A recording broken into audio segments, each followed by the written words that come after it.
wow, wow, wow, wow, wow, wow, wow, wow, wow, wow. Kyler was saying in his head as he saw the scenery. This was a very scenic train ride.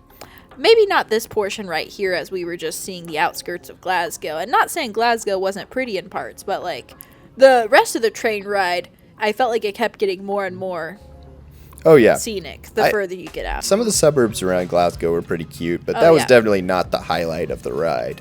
So we lucked out when we booked our train tickets. We actually got a table. There was plenty of tables to go around. At one point, another couple was like glaring at us, but like a train conductor came by and was like, there's other free tables. And they like didn't want to go up and move to the other free tables. They just wanted to glare at us about our table. So that's on them. And they were like from London. Yeah, I had really good experiences talking to Scottish people. They were very, very kind. Anytime somebody was a little bit rude, I tended to notice it was the English people.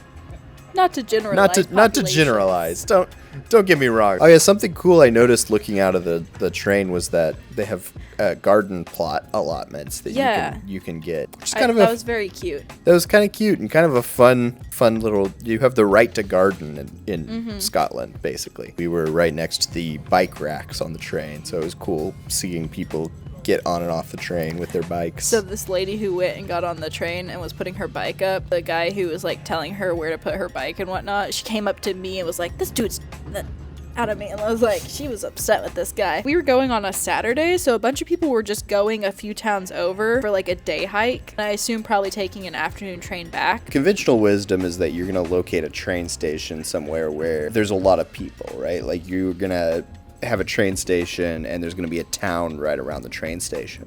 But a lot of these train stations were pretty much in the middle of nowhere. Like there was nothing around. One of the stops in particular, like so many people got off with dogs at this one stop.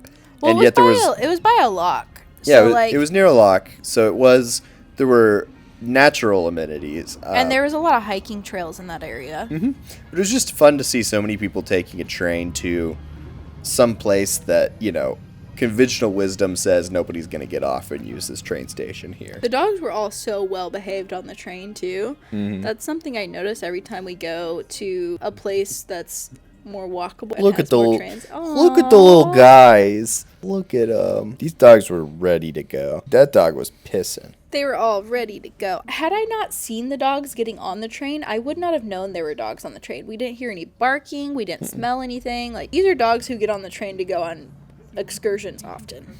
Mm-hmm. Much more well behaved than some of the dogs that I've encountered are. Mm-hmm. Yeah, there was a lot of dogs. They were very cute. Lots of mountains and lots of locks.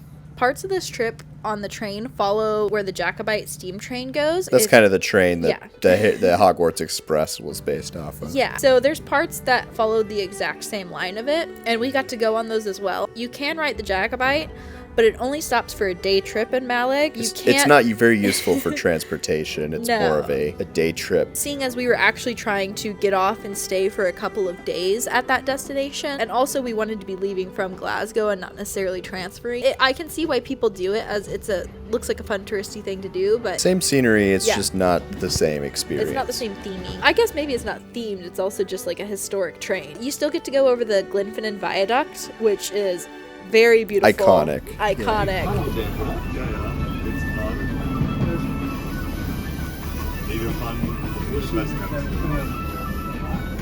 Look at the view from here too.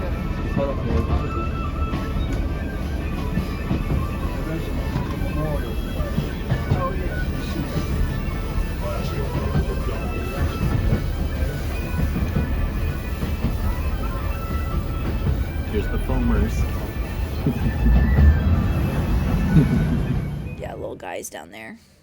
So a lot of people actually go to Glenfinnan to just come watch the Jacobite come through, and it had just passed right before our train did. So a bunch of people had already come out to come take pictures of it. Yeah, I think a lot of people also got off at Glenfinnan just to go on hikes and stuff as well. Yeah, a lot of people go for like a cozy stay, I think. I don't know. Mm-hmm. Anything from the trolley, dear? There was literally a person on the train that asked me that, and I was like, whoa, this might be Dumbledore's grave coming up, or this might be one of the videos where it's like, it's coming up at the end of A really long lock. Yeah. There it's were not lots. that one. There were lots of little islands. Yeah. I wouldn't go out of your way to go see it necessarily. We just happened to be on a train and we saw it. And I was like, cool. There it is. Should I give a vocal stem of like Voldemort when he got the Elder Wand? Very good. I don't No think notes. I don't think he said like the death curse. I think he just went into the air. That's my favorite Voldemort quote. I think mine is I can touch you now. Like, okay, creep. Okay, man. Sure you can. I was like, maybe don't say that to a child. Like, even if you want to kill him, like, okay, dude. So we just made it to Malig, and I thought you already filmed this. yeah, but it was really loud when we were filming earlier. Yeah, we just made No, it to it's quiet. Malig. We missed the first ferry. It was leaving whenever the train pulled in.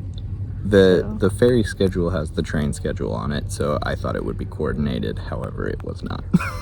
But on the bright side, we now know that it is a very on-time ferry. Very on time. So we will be here on time for the next one. So we're just getting a snack then. Mm-hmm.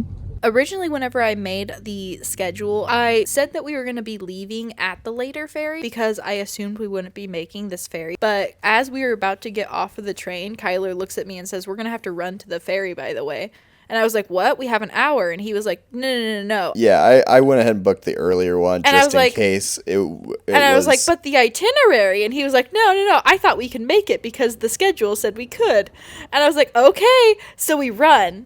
And then the ferry's pulling away, and we're like, "Oh, darn it." Luckily, since we had originally planned to take the later one, It wasn't a big deal. it at was all. not a big deal. Like, the rest of our itinerary for the rest of the day wasn't affected because our itinerary was based around us taking the later ferry, so nothing was skewed. There were some people who had booked the ferry that Ooh. had dinner reservations So- on the Isle. So we stayed with this woman at her house on the Isle of Skye, and she told us a couple months out from our stay to book dinner reservations because a lot of restaurants it's difficult to get into for dinner. That was a really good That was call. a good tip for the Isle of Skye. Lunch, it's, somewhat easy.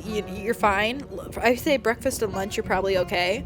But for dinner, it's very difficult, especially with the amount of tourist groups that come in. Mm-hmm. Most of the restaurants up there can only seat like 20 people or less. Like, It was a very good idea to book dinner reservations. Yes. And- Just make sure you have time to get to those dinner Yes. reservations. The ferry ride was also very beautiful. oh, gorgeous. This whole day was absolutely beautiful. I think probably the prettiest, I say prettiest, maybe it wasn't our prettiest day of our trip. I don't know, one of the prettiest days of our trips. Aside from missing the ferry, it was a very relaxing day. I think and that- even that was, as soon as we realized we were missing the ferry, it was like, okay, now we can relax. So I was only stressed about the ferry for like 20 minutes. Like, yeah, you need to pick up your suitcase and run. And I was like, okay. But yeah, We didn't make it. Just book the slightly later ferry. if you do happen to be driving up to the Isle, you can actually take your vehicle on this ferry. Yeah. I believe you have to have a special ticket to be able to do that. It costs a little bit extra. As soon as we made it off of the ferry, we actually met up with the rental car people, got the car rented, and we were good to drive around on the Isle. Yeah. So what are we gonna do? We're going to drive on the left. Okay, cool. I think we should do that. We're going to do that. Okay, cool. Oh, everyone kept reiterating that to us. Yeah, they must have some problems with people not Absorbing that. not knowing that they're So supposed to. we stayed with this woman named Baba. She was very nice. Very kind. All her kids are grown up and moved out. She's a grandmother. She's very sweet. She had 2 cats. She was renting out her upstairs room, and she gave us a lot of really good tips while we were there and just helpful advice. But she also gave us she had a bunch of these bracelets printed out that said "Drive on the left" and gave them to like all of the people that stay with her. And she had them printed out in like all these different languages to like give to anyone that stayed with her that spoke a different language. Maybe it's just like an ongoing joke with everyone on the Isle, or it's just a big issue. I think the biggest reminder for us was also the fact that you were driving on the right-hand side of the vehicle. That did help, yeah.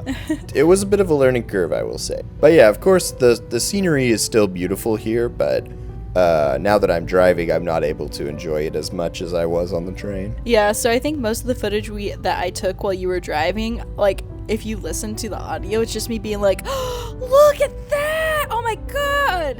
And then it's just you being like, I wish I could, but that's not safe. I will be looking straight ahead at the road. I couldn't believe that we got such amazing weather while we were there. At this angle, it's kind of giving. You know what, past Caitlin, you're correct. So we went to the place that we were staying, got refreshed, and then we drove over to where we would be eating dinner for the evening, called the Fairy Inn. The food was all locally sourced ingredients. I think it's Mac is the terrier that they have running around. They have a family dog. It's just a family that runs the place. And it was the best meal we had while we were there. The best meal we had in Scotland. Also, I think like one of the cooler places I've been to as far as a restaurant. So this was day 4 of our trip at this point, and our first actual day in the Isle of Skye. And here you can start to see the like really narrow streets here. One of the main things that people want to do on Isle of Skye, which is something I've always wanted to do, was go and hike Old Man of Store. It's gotten a little bit more popular, and I kind of wanted to go when it was a little bit less crowded, so we decided to get up early and try and attempt a sunrise hike. Plus, I mean, sunrise is a great time to Yeah. go and do a hike. It's absolutely We beautiful. did know by taking that risk, it was possible that it was going to be too cloudy to see the formations. And if we had gone the next day, it would have been. Yes. We would not have been able to see anything. Yeah. Because the next day it was very foggy. We got really lucky with the clear skies on this day. Something about this hike is I've been struggling a lot with my mobility the last couple of years. And so I'd been really working on that leading up to this trip, and I was very proud of myself for doing this hike. It did take me a little bit longer to do it, but I did it. I was very proud of myself. I was very proud of you too. Yeah, so it did take me closer to 3 hours to do the hike, the full hike. So a little bit longer than most people. Maybe that's a generalized statement. Longer than all trails told me it would take. Who cut down all the truffula trees? Somebody needs to speak to the Lorax. What do you think? What the fuck, dude? A little bit of deforestation going on there. We did make sure to take some breaks along the way, which is convenient because we wanted to take pictures. I have a bad habit. I say a bad habit. I'm very accident prone, so I have to watch where I'm walking with my little feet. So I also needed to stop to look at stuff. We wanted to enjoy the hike and not just blast through it. Don't let the fact that you have to pace yourself discourage you from going and doing hikes. I had an amazing time. One of the things that made this hike difficult was we were going to a lot of different places like cities, and we were trying to pack in carry-on suitcases. We weren't able to pack hiking equipment We had to kind of make some compromises in terms of like what we were bringing. yeah. So this is actually the final destination of the hike. It's just a nice. Luckily, it didn't end like final destination. But No. This is where the hike leads to, this hike. like I brought a pair of boots that I could wear around town as well as like on this hike. Are they hiking boots? No. Absolutely not. Did I roll my ankle going back down? Yes. Yes. Was I okay? Yes. Was it a little swollen? Yes. We were really hungry after that hike. Famished. Well, because the only thing we'd had for breakfast was like a banana each, I think. But afterwards we were like, let's get some brunch. You can see from this clip how excited Kaitie was about her toast. I was so excited. But what you don't know is that this was moments before disaster struck. I took one bite. Right on the floor. I applied too much force. It fell right on the floor. I cut through, but then also my fork hits the side of the plate and it crashes to the floor. Egg all over my pants. It was devastating. And then because we wanted to hurry up and drive around the outer ring of the Isle. Yeah, so we started driving around the north side of the Isle. We stopped at these waterfalls. I don't know what they're called. I'll put it on the screen. Well, the idea was for the rest of the day we were just going to road trip. And then we were going to have dinner. But you could see our energy as we road trip at each stop along the way. Our energy was slowly starting to depreciate. Yeah, we used up most of our energy on the Old Man of Store hike. Well, consider and then our subsequent food was like a bite of toast. Half a piece of toast. Yeah. But like we got to see some sheep. We got to see a man broke down on the side of the road in his camper van, which Baba said is a frequent issue. We got to see an old couple with some sheep. It was very, very scenic and very cute. We got to see, we got to dodge some sheep poop on a trail. We went to a little ruined little castle or whatever it is. Ruined building of some kind. I'll put it on the screen as well. We got to watch some kid climb on this ruined building and have anxiety that he was going to fall to his death into the ocean. Luckily he didn't. Luckily he didn't. And then after this point, I think we had to call it quits. I think Kyler looked at me and was like, Kaitie, I think this is like later in the afternoon. We were like, let's go take a nap. We'll finish our scenic drive back to Dunvegan, but let's stop stopping and taking small walks from the car. We'll just stop and take in the views, but not take little walks from the car. I think at that point we had to just accept we were tired. Yeah. So we went back to Baba's and we took a nap. And then for dinner we went to a pretty tasty pizza place, I would say. It was a big day for me. I got engaged, I dropped my toast. Equal big events. Had a nice nap. I got a juice box. A juice box. I got a juice box. And yeah, so because I dropped my toast and I had nothing to eat that day, I got a whole pizza. We ate those whole... We smashed those pizzas. They were very good. That was exactly what we needed. And it didn't feel like too much food because we had to freaking eat. So I believe this was day 5. This was the day that we were going to go down to the ferry pools. Yes. Which is a very, scenic area in the Isle of Skye. But that wasn't our main... So we were staying in Dunvegan once again. And our plan was to actually go up to Dunvegan Castle for the day, but before it opened, we wanted to do a morning stroll to the ferry pools. And Baba told us basically, don't go down there. You're going to get stuck because there's construction, and it's those, really narrow streets, and everybody's trying to go there. Basically, it's super touristy, and you're going to get stuck there all day whenever you only want to be there for, half an hour.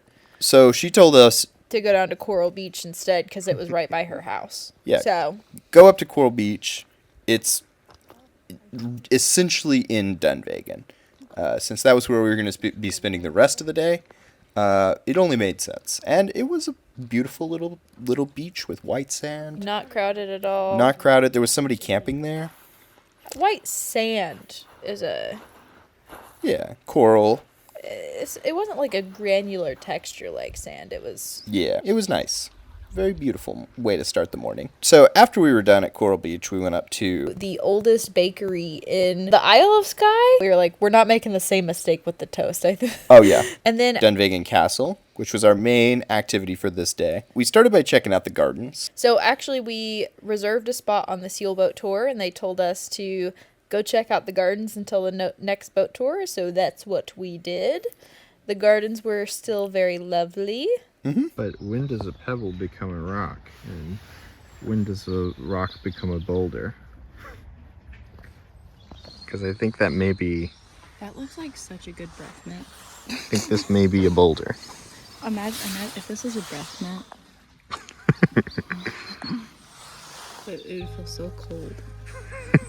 They have several gardens. They have lots of nice gardens. They even have a play garden. And then we got to take a seal boat tour, which was one of the lovely part of going to this castle. If you're going to go visit a castle in Scotland, highly recommend this one because you can go see some seals. And the guide on the seal boat was very informative. Even if he maybe possibly exaggerated some parts of his tales, he was a fisherman. But he was a very charismatic man. And he was, yes. But he was telling us about specific animals that he's been keeping track of in the area. And I think whenever we went, it was his last week there for the year before he went down to Antarctica. That's what it sounded like. He said he was going to take a pit stop in Australia, but whenever we were there, he was talking about how he's having some trouble with Vlad, the seal, eating some other wildlife in the area. They've got harbor seals and gray seals. They have harbor seals and gray seals. We saw harbor seals. We did see a gray seal that was close to giving birth.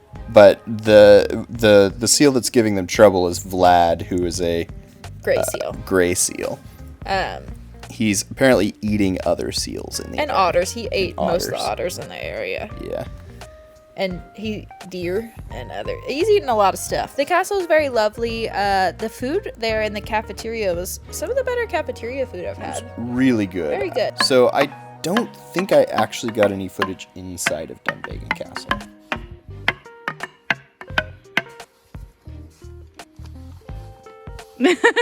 After Dunvegan, we had dinner reservations in town at... I believe it's called the Old School Restaurant. Yes. So we walked there, and we actually got to see some Highland cows. We did. That was the only one we got to see. Was only one we got to see. After dinner. I thought we saw some cats outside, but no. I looked down, and it's a hedgehog. It was a hedgehog. It's a hedgehog. I was like, Very I've never... cute. First of all, first hedgehog I've seen. Second of all, in the wild? Wild hedgehog? Baffled. Oh, there's Marigold. Oh, goodness. Yes. Overall, Isle of Skye was incredible. Yes. Next day, we got up, drove back down to return the car, catch the ferry. Kyler had some beans on toast and Maleg, and we took the train back to Glasgow. Back to Glasgow. And so if you've seen our previous episode, that was our first time we were in Glasgow. This time, we were only transferring there because we were on our way to our next destination, which was Edinburgh. What does one do in Edinburgh? You could watch the video to find out. Did we film anything in Edinburgh? Yeah, we did.